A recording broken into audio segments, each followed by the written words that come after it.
All right. Hello, welcome. I can see 2 or 3 of you out there. Welcome to the Language of Languages. I am Mike Hand. You guys want to know where I was born and what my favorite ice cream flavor was? Too bad. We're jumping right in. All right. 3 things about this talk. I'll not get like a page down here. Number 1. This is as exciting as my slides will get. But I will spice it up with some live demos. They say don't do it, we're breaking the rules. Number 3, take everything in this talk with a grain of salt. There are a lot of blurred lines in this space, and I'm also going to lie to you. So, having said that, I'm a fixed types.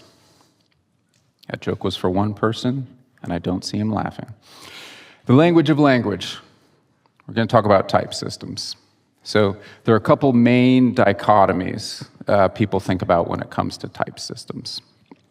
One of them being strong versus weak. One of them being static versus dynamic.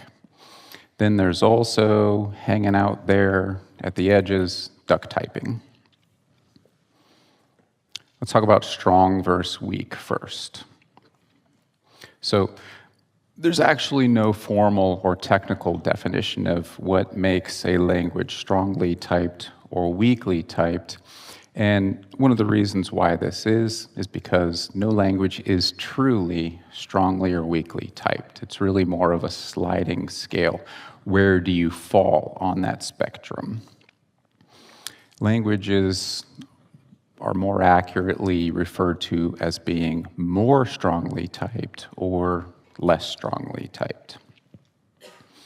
So what we're really talking about is what level of type safety a language has. So let's compare the two a little bit, get a little bit better idea of what's going on here. In terms of a strongly typed language, basically that means there is more type safety. And that implies, but does not require, a stricter compilation phase. Whereas on the weak side, there's less type safety. The language will generally try to do what you ask it to, even if it doesn't make full sense. There may not be any compilation phase at all.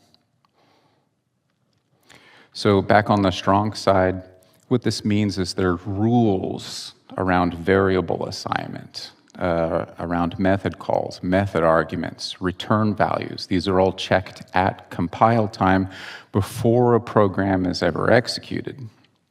Whereas on the weak side, YOLO. We'll see what happens. We're willing to do almost anything. The execution phase is typically willing to try almost anything. This will result in errors during execution based on programming errors. So why have a strongly or a weakly typed language? Well, for a strongly typed language, this is really for environments where more type safety is either needed or desired. For instance, medical, aerospace, maybe something like high-frequency trading. You can see that these are all kind of applications where it really matters that you're as certain as possible what is going to happen. Lives could be at stake. You don't want the airplane to fall out of the sky. You don't want to lose $1 million because of a type error. Also operating systems. Every operating system that I know of uses a strongly typed language as the language it was developed in. And I put performance gains here, put a question mark on it.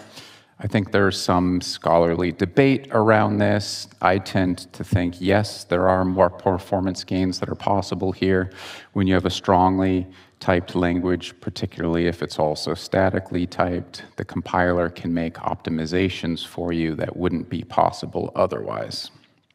There are some very highly performant, dynamically and weakly typed languages, though.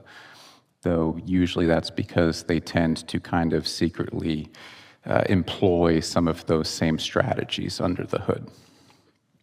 So on the weakly side, let's perhaps look at some examples.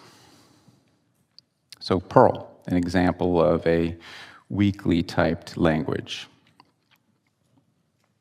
This is one of the earliest weakly typed languages that I could find, at least that is in frequent use today.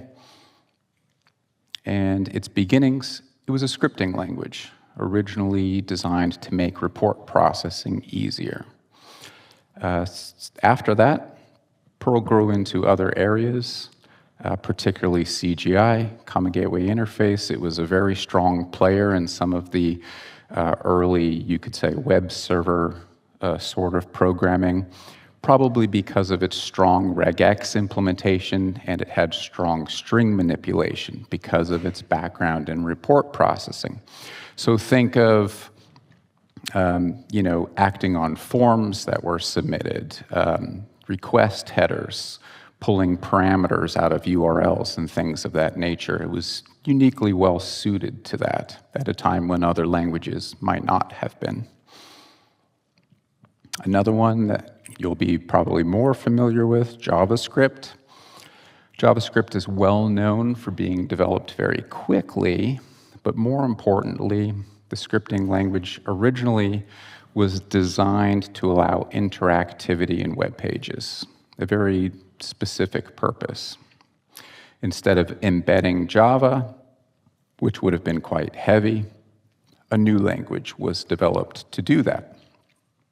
JavaScript obviously has grown far past this in the time since, largely due to its ubiquity. So many developers were familiar with the language because every website needed it. So there were so many developers working in JavaScript and familiar with it. Ultimately, it grew out into other areas. Hard to believe, I was actually shocked to see this when I looked it up. It's been 14 years since Node came onto the scene. Almost 15 years since we've had JavaScript on the back end with Node. Okay, so now we're back. So I would say historically, weakly typed languages, more scripting languages, more purpose-specific languages. They were designed to do a really niche thing, and then the ones that have become popular have managed to grow past that. Okay, let's talk about static versus dynamic. So, once a variable has a type in a statically typed language, it cannot change that type. Type safety is evaluated typically in a compile phase before execution. So if a program fails compilation checks, it can never execute. Oops, sorry.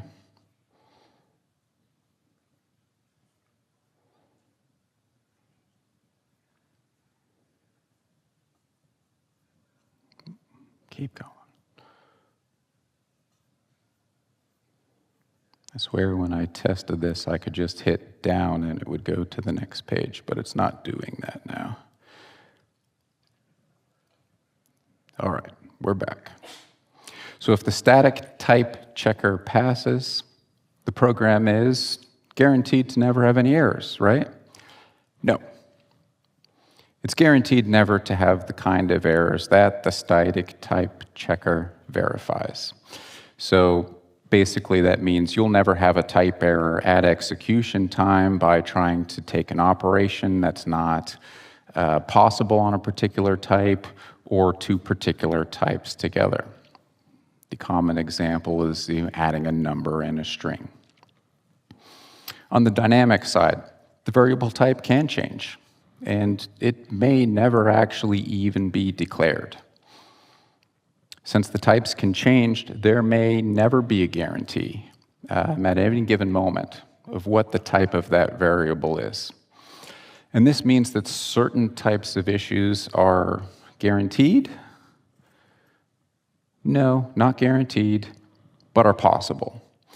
They're possible with dynamic typing, and they wouldn't be possible in a statically typed language. But let's not kid ourselves. Yeah, they're guaranteed.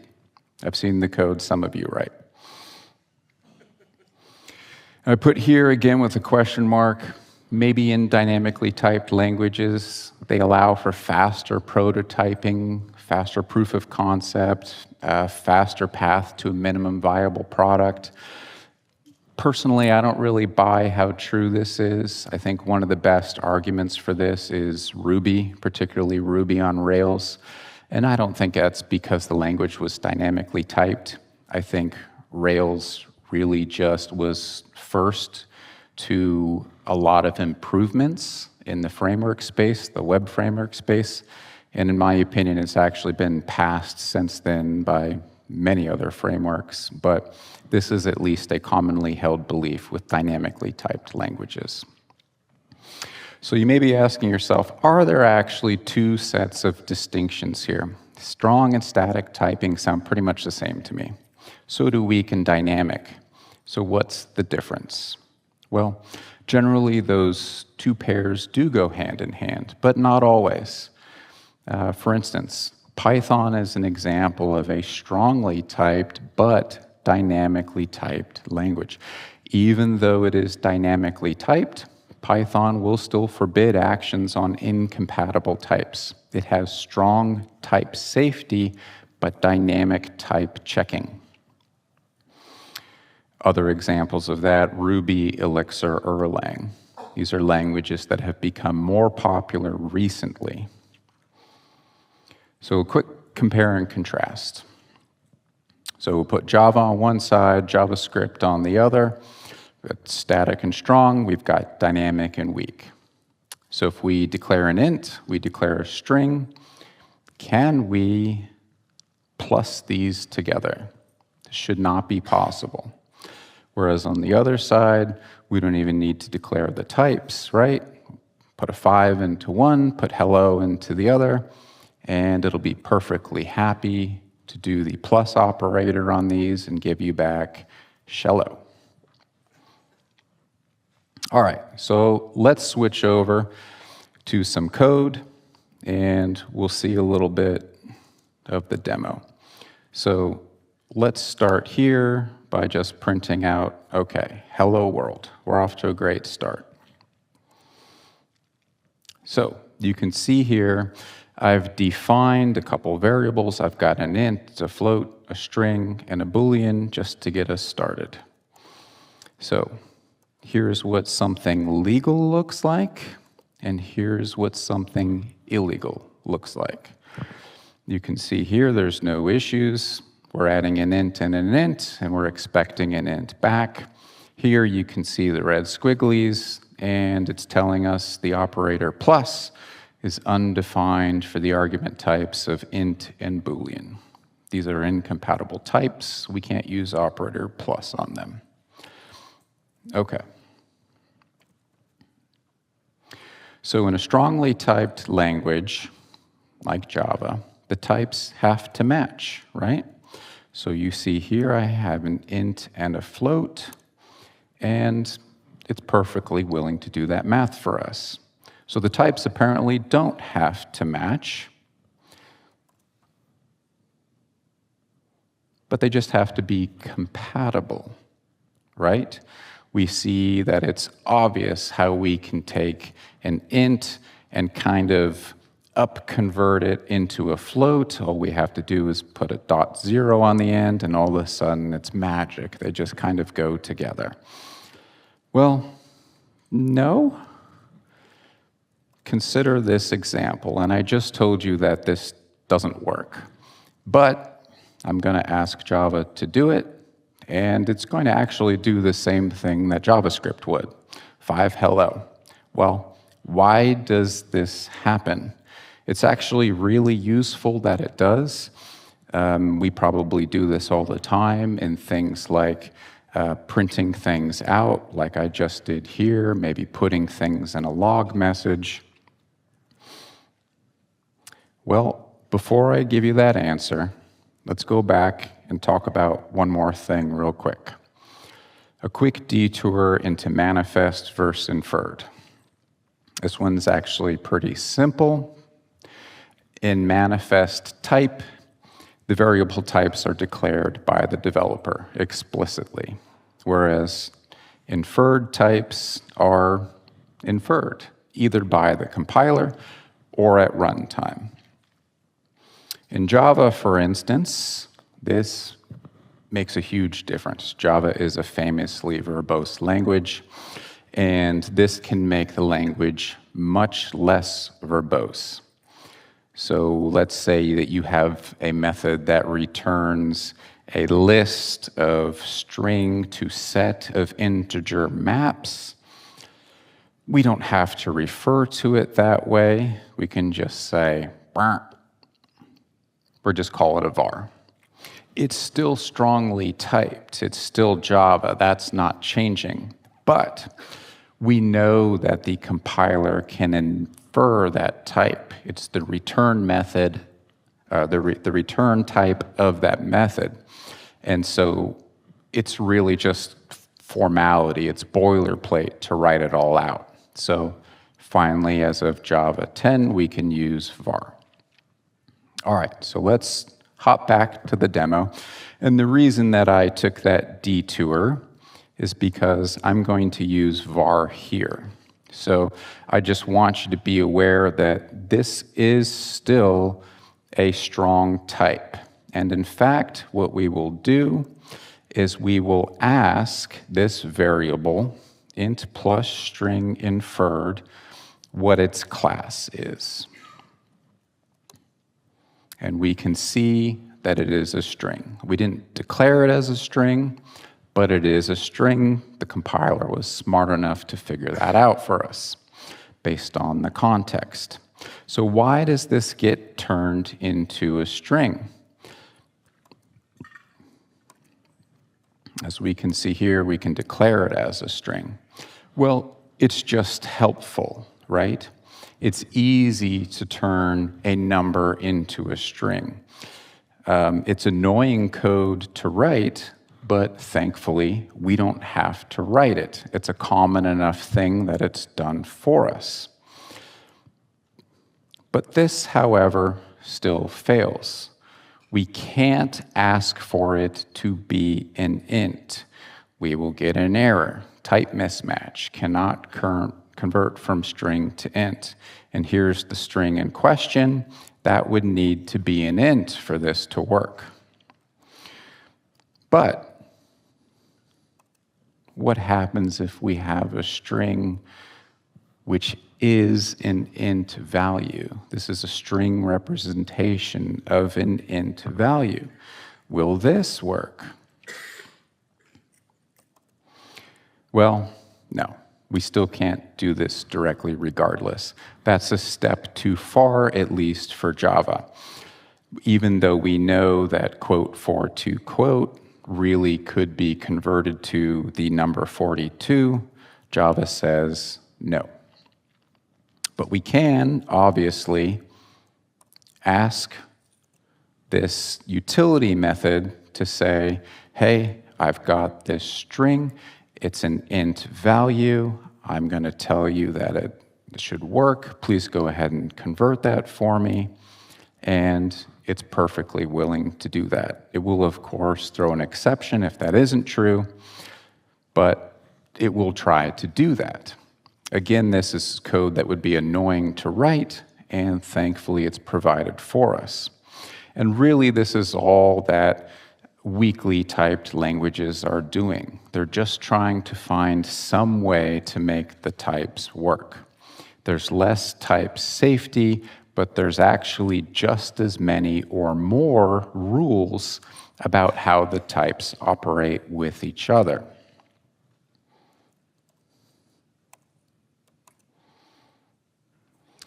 But what about this one? An int plus a bool. Notice that I put var on the front. I'm basically telling Java, I don't know what type this would be. If you're willing to do that, you just let me know what the type would be, and I'm fine with whatever happens. Even so, the error that we get, operator plus is undefined for the argument types int and boolean. It's a no-fly zone. That's not going to work. Even if we don't know what the type is, even if we're willing to let the compiler figure that out for us, it's unwilling to do it.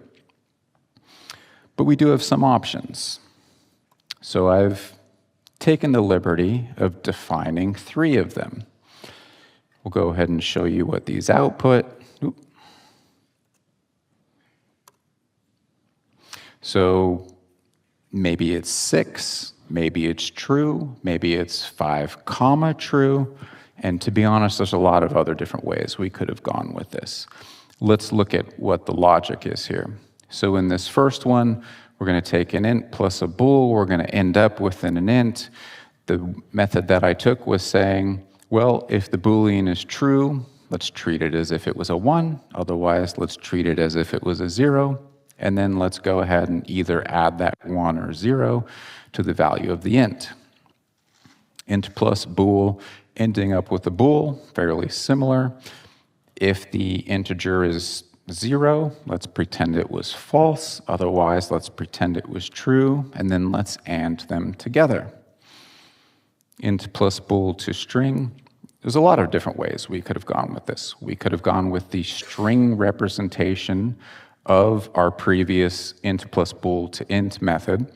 We could have gone with just the value of the int plus the value of the boolean smushed together. The method that I chose to display here instead put a little bit of formatting on it and basically said, here's a string representation of them, comma delimited. There's really no right or wrong answer here. It depends on the context.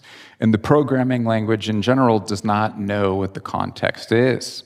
That's up to you, the developer, the programmer, to figure out for yourself. In a more strongly statically typed language, you might feel like you have the freedom to define that on your own because it's certainly not going to do it for you in all cases.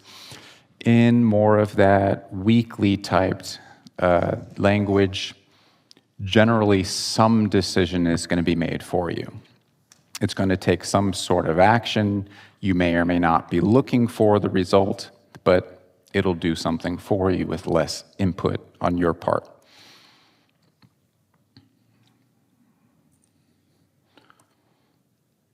Okay, let's go back to the presentation, and let's talk about duck typing.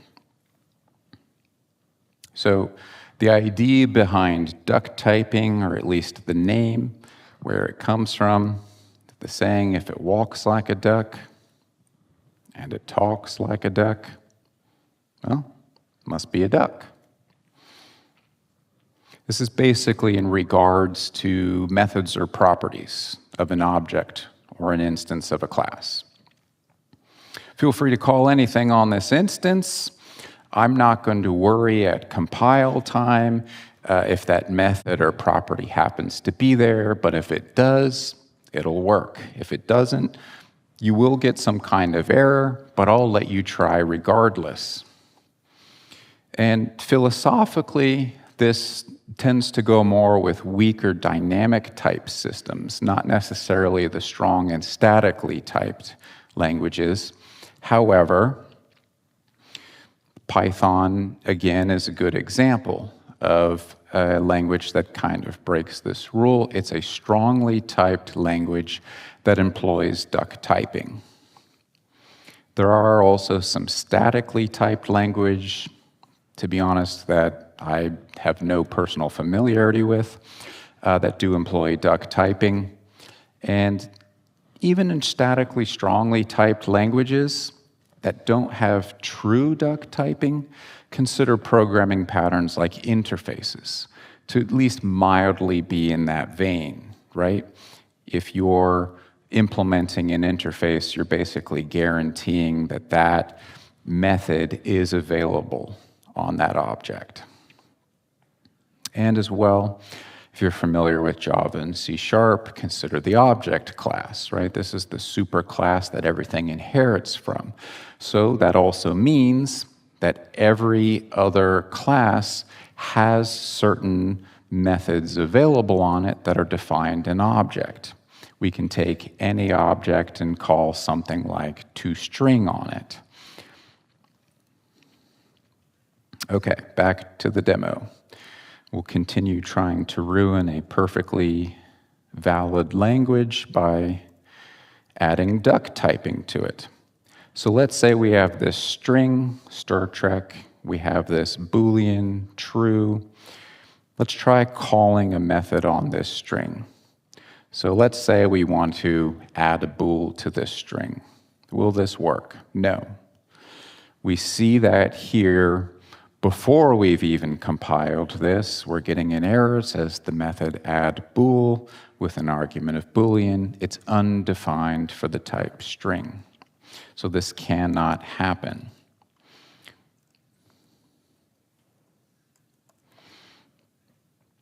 But let's see if we can work around this.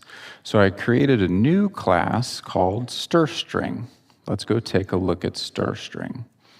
This is a pretty simple class. It's really just a wrapper around the string type. And all it does is really add this call method. It takes a string, which would be the method name that we want to call. And what we're going to do is we're going to use reflection to say, hey, let's see if there is a method that exists with that name on that class. If there is, let's go ahead and invoke it. We'll get back whatever result comes back, treat it as a generic object, and then we'll go ahead and put that out on the output. If we have an issue at any of those steps, we will instead output, hey, it didn't work. Okay, so that's what we're after here. So if we run this, we will see, in fact, it did work. stirString through the string class has a method toUpperCase on it. That is valid. We found it. We ran it. There's the output. Our lowercase string is now uppercase. So what happens if we try to run myAwesome method, which I think is really probably the better of the two methods, but unfortunately it doesn't exist. So we had a duck typing failure because myAwesome method does not exist on class stirString. That's as close as we'll come to true duck typing in Java, and that's only even been possible more recently since reflection was added. But that's really what dynamically or weakly typed or duck typed languages are doing. They're just saying, hey, can we do this right now? And if we can, we do it. Some of those languages even allow you, right, to add methods dynamically. So this might fail before that happens, but be successful after the fact.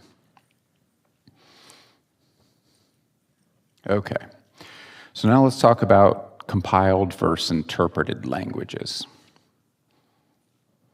So in a compiled language, well, there's a compilation step. What it does is translate the programming language code into machine code for a particular platform. And this would have to be done for the platform that you want to run it on, whether it's x86, ARM, what have you.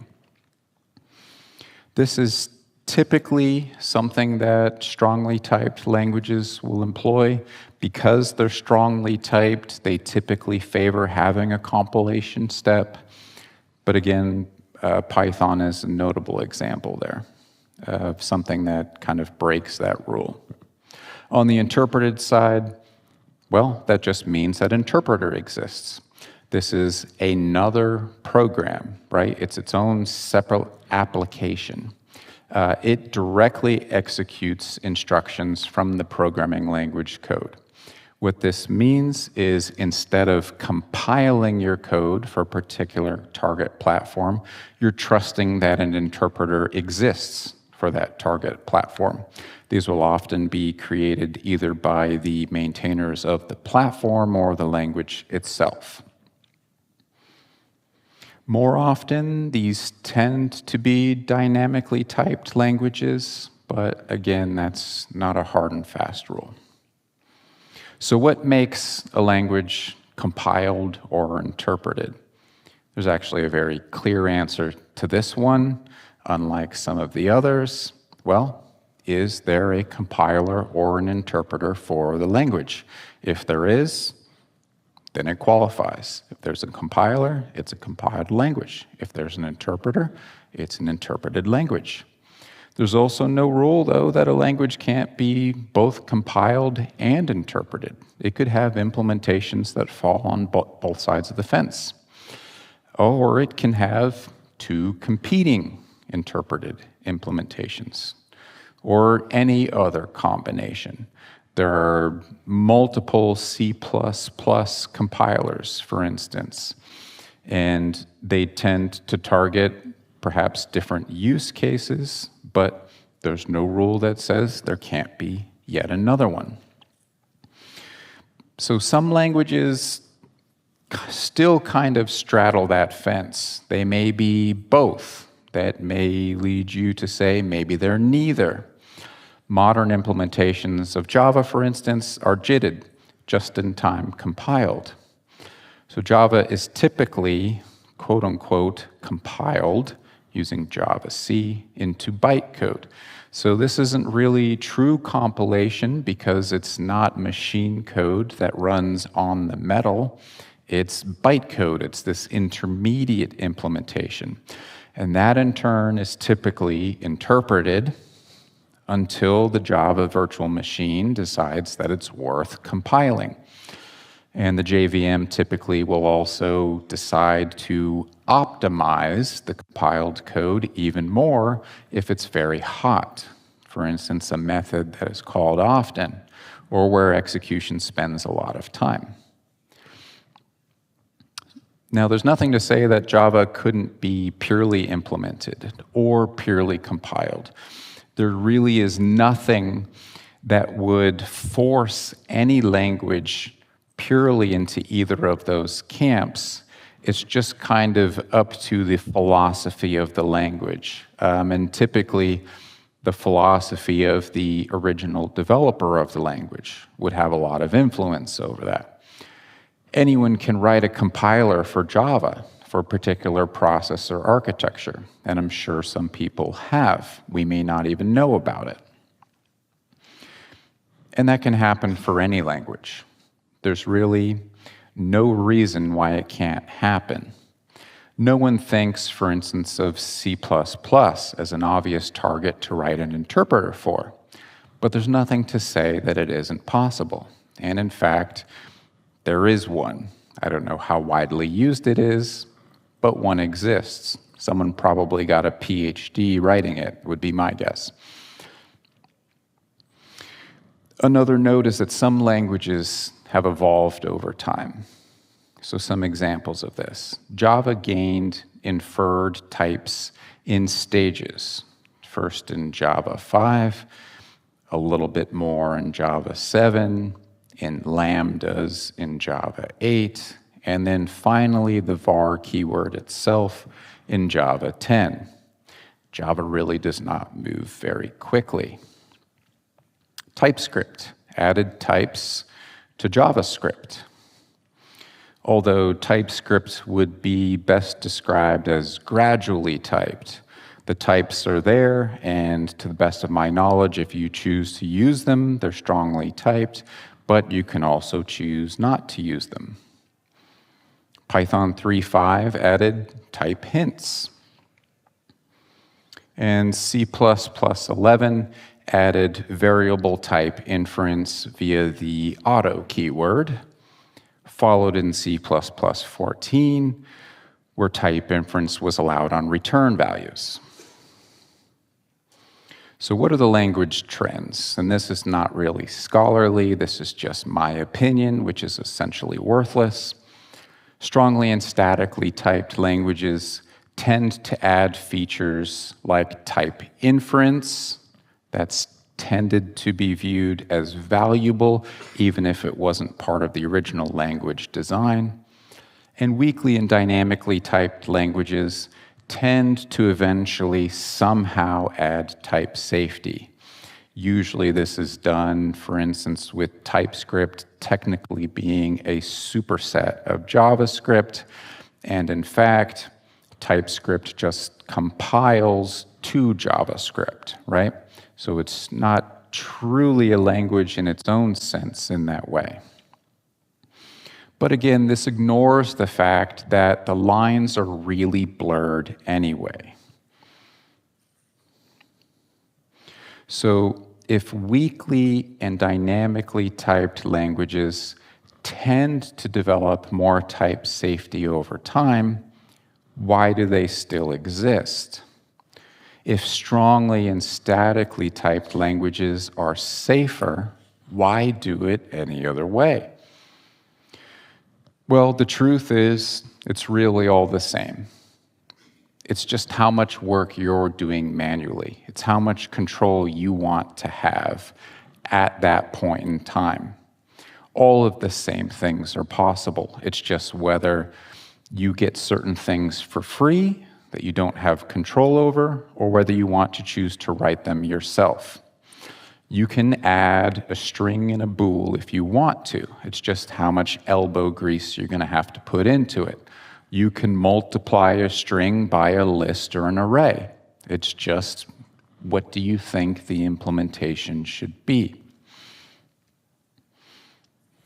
So there are also classes of problems that can benefit, at least philosophically, from the mindset of a weak or a dynamic type system. So here's a quote I have from Learning Objective-C, a primer, which I recommend you all pick up and read. Weakly typed variables are used frequently for things such as collection classes, where the exact type of the objects in a collection may be unknown. And that's not the type in general, right? Each of those types of each individual index in that collection may have a different type. If you're used to using strongly typed languages, you might think that the use of weakly typed variables would cause problems, but they actually provide tremendous flexibility and allow for much greater dynamism in Objective-C programs. You can agree or disagree with that, but it's at least a point of view. Now, strongly and statically typed languages have answers to that same problem, but they can be clumsy and awkward. Again, I'd reference the object class in Java and C# would be one answer to that, but could still require a lot of casting and things of that nature to truly work with those objects. You might first have to check what the actual instance type is and then do something different with it.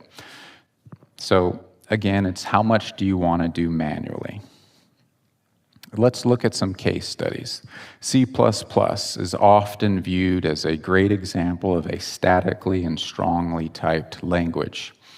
So let's consider the template feature. Templates are a feature of the C++ programming language that allows functions and classes to operate with generic types. This allows a function or class declaration to reference via a generic variable another different class. This could be a built-in class provided by C++, or it could be a newly declared data type, one that you, the programmer, created. And it does this without creating a full declaration for each of these different classes. Well, that sounds a lot to me like duck typing. It's at least, again, in that vein.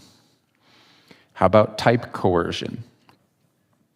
We showed an example of this earlier from Java, but let's say we have these three different types, a double, a long, and an int, and we can do math with them. We can compare them, we can assign them to each other, we can do mathematical operations on them without anything failing.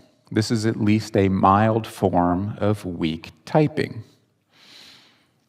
How about casting? Explicit casts where we're asking for a type to be changed.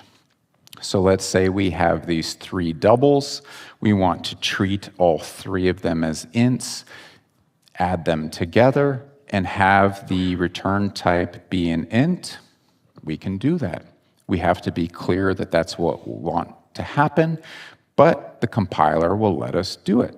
This is at least another mild form of weak typing. How about operator overloading? Back when I was doing C++, this is one of my favorite features that I basically never used. So let's say we create a class called color. We can provide the logic for what the plus operator will do when we have a color plus a color. So we can define that logic, create 2 instances, color red, color blue, and then we can add them together. So red plus blue will call the result purple. What actually happens? It depends on the definition of operator plus that you defined, but this becomes possible. Again, I would argue that this is in the vein of duck typing. As long as you've defined an operator for the right-hand side and the left-hand side, this is all legal. Consider another case where you might declare another operator plus. Maybe the left side would be a house class, and the right side would be a color class. And then the result of that operation might be an entirely different class, maybe something like a painted house. Does that make sense? That's up to you to decide. If you defined it this way, hopefully it does make sense. C++ is never going to do that for you, but you can ask for that to be the result. Now let's look at JavaScript. JavaScript is obviously a well-known dynamically typed and weakly typed language. Basically, you can do anything with any type at any time you want, right? Well, if you think that, you haven't heard of the symbol type. So let's create an instance of a symbol, and then let's put it in an alert. What will happen when we take a type and we put it in an alert? It's just going to simply convert it to a string, right? That's what this would do with any other type. In this case, this would yield a type error. We cannot convert a symbol value to a string. And I kid you not, the reason for this is because strings and symbols are fundamentally different and should not accidentally convert one into another. I would have thought that was the case with many other combinations of types as well, that JavaScript is perfectly willing to take action on, but we drew the line. Symbols and strings are fundamentally different. We finally found it. There is a limit to the madness. Okay, so again, why? Why are there all these differences? Why are the lines so blurry? Why do languages evolve and change over time, even something as fundamental as their type system? Well, in my opinion, it's due to language competition. There's competition between programming languages for you, the developer. The languages need to evolve to meet either real or perceived or desired needs of programmers. Why? Well, Microsoft wants you to use C#. When you do that, that's good for them. Oracle wants you to use Java. When you do that, it's good for them. And if you all think you're engineers, just wait till you hear about these people. The ISO/IEC Joint Technical Committee, and these people don't even give their committees names. It's just committee number 1, but they don't stop there. It's Subcommittee 22. Yes, this committee has at least 22 subcommittees, and we don't stop there. That subcommittee has at least 21 working groups, and it is working group 21 of Subcommittee 22 of the Joint Technical Committee 1 that works on C++, and they want you to use C++. Languages do die, right? And this is both in terms of human languages and computer languages. They're still out there. We can still reference them and understand how they worked. We can even still speak them or write code in them, but for all intensive purposes, Latin and Basic are both dead, right? But people also just like different things. And this can be as simple as, baseball versus cricket. What's your preference? Sometimes that's based purely on where were you born? What was your upbringing? Football versus football. But it's also about finding the right tool. And I mean this in a fairly general sense, right? What is the best car engine? Most people would tell you there really is no one right answer for that, right? Especially if you abstract from cars to just motorized vehicles. We need a very different engine in a moped than we do in a dump truck. There's different use cases out there. It reminds me of this well-known XKCD where someone might naively come in and say, I have a better idea. Here's a tool that's going to solve everything, but it almost never is going to be the case. Now it's just added to the pile, and it's another tool that people are going to have flame wars over. A lot of this, especially recently, I think, my opinion, it's summed up as expressiveness. How expressive is the language? A lot of languages that have become more popular in more recent history, in my opinion, they tout themselves as being very expressive. And I think a lot of the changes to the older, maybe you might consider more legacy languages, are to make them more expressive. I would say that's definitely true in the case of Java, which I have most experience with. I have trouble personally clearly defining this term, but the way that I think about it is basically, well, how easy is it to do the easy things in this language? How easy is it to do harder things? Sometimes we meet the mark on one, but not the other. Does the language feel clumsy and verbose, or does it feel more natural? If you write code, how easy is it for me to read and work with, and vice versa? Are there operators defined for obvious scenarios? And one example is, do we have to write something like, hey, I is greater than 3 and I is less than 10? Or is there syntactic sugar where we can just say, hey, I is right here between 3 and 10? And there's even better formats of writing it than that. Are you forced to write a lot of boilerplate code? Are you forced to write things that really could be inferred by the compiler, that really don't add any value and just take up lines of code? It's about finding that right mix of power and brevity.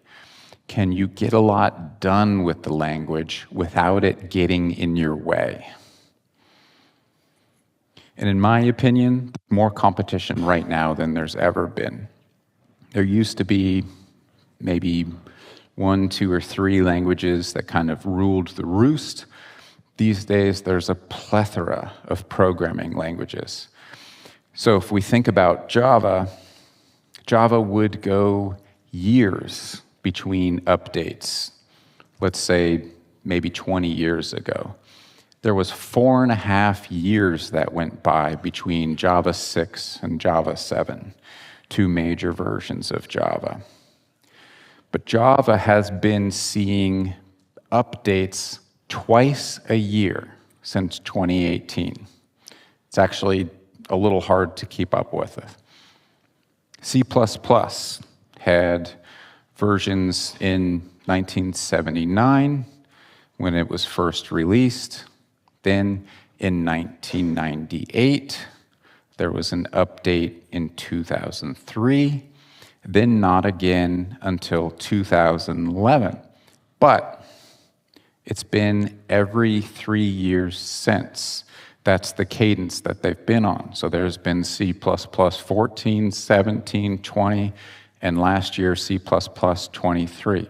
The language is more alive than it's ever been. JavaScript, which is actually technically ECMAScript in its formal definition, it's had a new version every year since 2015. Has it gotten any better? Up for debate, but it's been updated.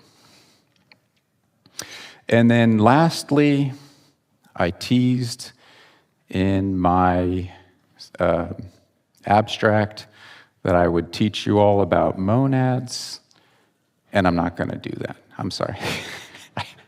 I didn't get there. I probably would have had a couple minutes, but I didn't think I was going to have time to fit that in after all. So we'll never know. They'll remain a mystery. Aside from that, thank you. I appreciate you all coming out. I had fun being here today. Hope you all enjoy the rest of your conference. And you're all free to go.